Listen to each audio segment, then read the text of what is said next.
Flexible facilities. We look at these for revenue generation. Buildings aren't just for Sundays. I think this building here is probably done that way from what I can see. It's a conference center. It's used a lot. I'm sure the church uses it a lot on Sundays. You're shaking your head. I haven't talked to anybody, but it's made to be able to generate revenue in here. And what they're generating, I'm almost certain, would be rent, passive income they don't have to pay taxes on. So and really, that's being good stewards of our money. That's being the best stewards that you could be. Repurposing existing buildings, that is not as easy as it sounds, especially in California, but we've got a good process on that. We've done quite a few of these. It really gets some help when you get ready to go do that. It's so easy to find a building that the city won't let you use, won't give you permission, won't give you zoning, or it doesn't meet structural requirements in this state. It is extremely, it's a road that you could really go down and have a lot of trouble with. At any point, we can come and look at buildings. Hilbers can come and look at buildings. We can give you some strong advice on that. When we do buildings new, we don't put any bearing walls in them. They're absolutely flexible. We put things in the ceilings, not in the floors. It's because we can change them easily. Ductwork, wiring, all of the stuff that we can possibly do, we keep into the ceilings. And we place restrooms, which are inflexible, where we think they can not possibly ever have to change, so that we're not going to have to expand a worship area and it's going to go right where that restroom is. If we think we're going to expand the worship area, that restroom is going to be 50 feet on the other side of it. And it's those kind of things that are just planning objectives in terms of where it is. As you do a building, create multiple uses. There is no such thing as a single use for any space in a church today, in most of the churches. It might be a lobby, and then it's set up to be something else. That's this picture here. That happens to be the project over in Wyoming. So the new approach to that is that it's a community building. It's accessible, flexible, and adaptable. And that is really pretty exciting. It's how you can generate $39,000 a month of income and not including your tithing. And I'm going to say, without any question, we could be wrong in this financial assessment.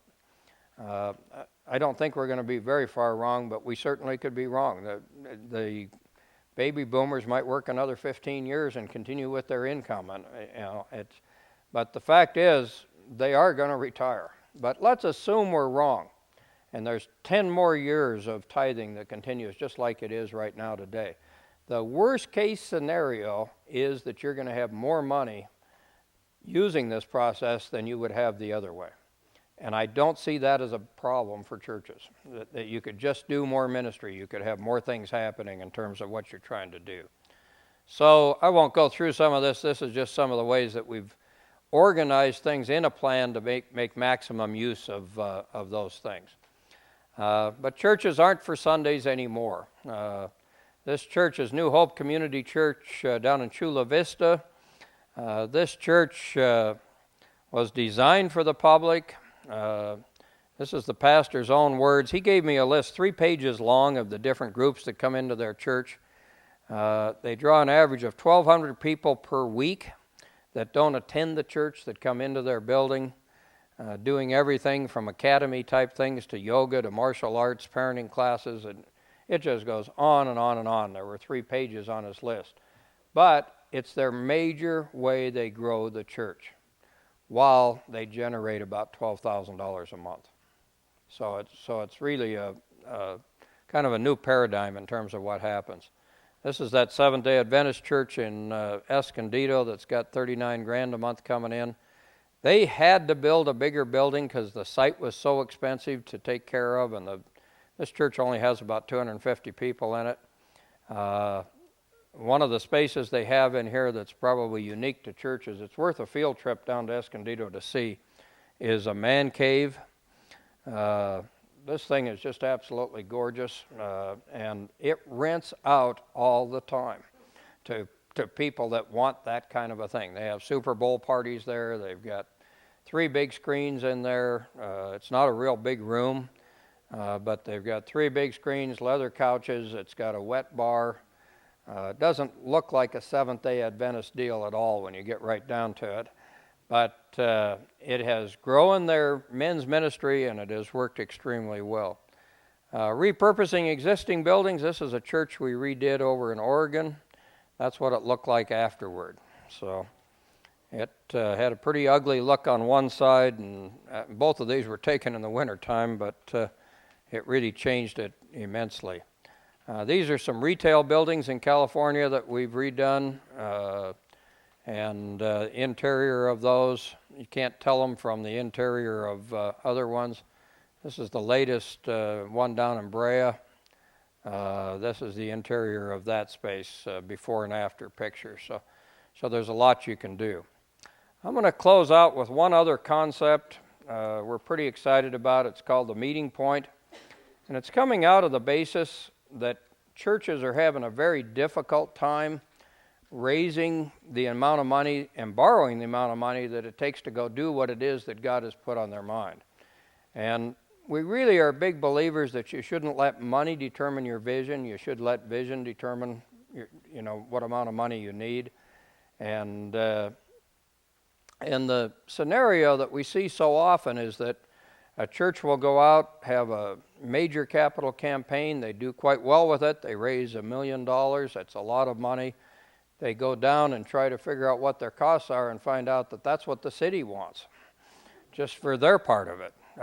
Or site development's going to be $1.5 million by itself. Or, there's just, and of course you've got borrowing that you can do on top of that. But when all the day is done, you're just short. You just can't make it work. And that's a scenario that we hear all too often. And it's a sad situation that a church can have $1 million in the bank and own a piece of property and still can't go forward. But in reality, that's where we're at today. Mike Kegley and I were in San Ramon, California a couple of weeks ago, and didn't they get $6.5 million from that land they sold, Mike? I think that's what they got. And so they were really excited. They got $6.5 million by selling some land to the Baptist organization to do some housing. And they got $6.5 million, and they were going to use that money to build some new facilities for their church. And the city ended up getting the whole $6.5 million when they got done with it, between what they required in fire hydrants and roadways and all of the other things, and they're in debt about $400,000 when they got done selling the land to the people just to get it subdivided and to make this thing happen. And so again, you've really got to look at what's going on. So this is what happened as we put together this.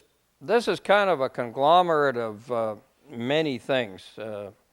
Started with a place called Noah's over in Salt Lake City, and a church we were building was using that temporarily on Sundays.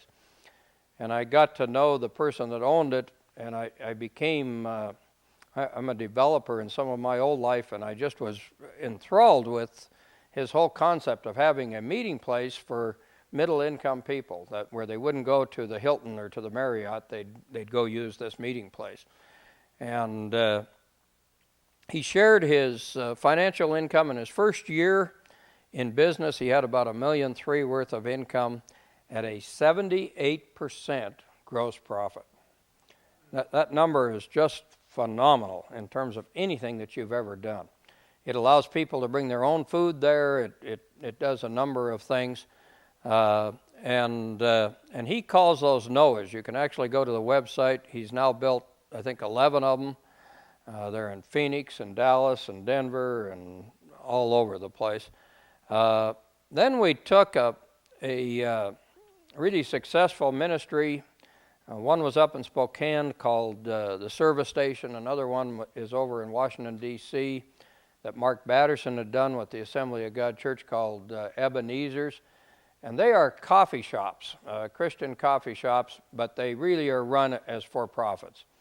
And so we put one of those in this. Because the church needs to have nursery space, we put a nursery in here that is also a daycare.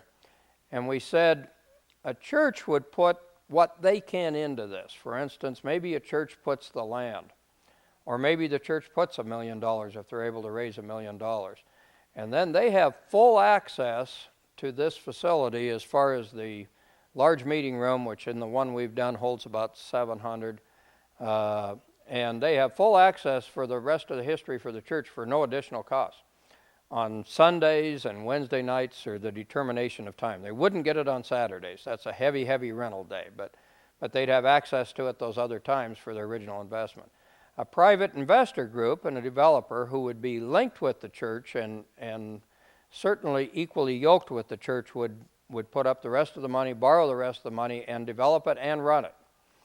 And they'll run it till they've achieved their financial objectives, which are set up in front, and until they've paid off the debt, which we expect to be between about 15 and 18 years, depending on how things go, at which time they donate the entire thing back to the 501c3 or to your church. So you end up ultimately getting a $6 or $7 million building. Somebody else does the management of all of that, and you have a place to be in that period of time with no additional rental expenses. So that's kind of the concept of it. It's laid out as a concert hall, as a worship area, as places for meeting rooms, daycare, and social events.